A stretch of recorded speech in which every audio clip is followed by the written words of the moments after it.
વિશે।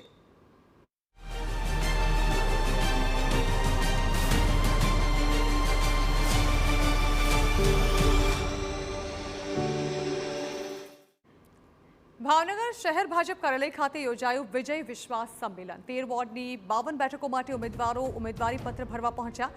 રામજી મંદિરમાં પૂજા કરી જીતની આશા સાથે પહોંચ્યા ઉમેદવારી નોંધાવવા। ડીજે સાથે કલેક્ટર કચેરીએ પહોંચ્યા ભાજપના ઉમેદવારો। 52 બેઠકો પર ભગવો લહેરાવાના નાદ સાથે વિજય વિશ્વાસ યાત્રા યોજાઈ।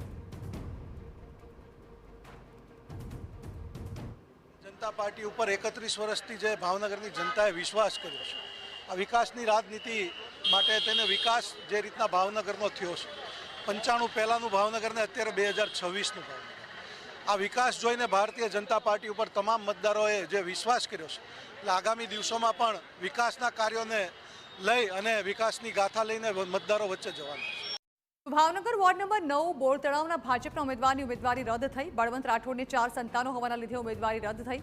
બળવંત રાઠોડની જગ્યા પર પિનાકિન સોલંકીની ઉમેદવારી અપાઈ છે। અગાઉ ભાજપની યાદીમાં બળવંત રાઠોડનું નામ જાહેર કરાયું હતું।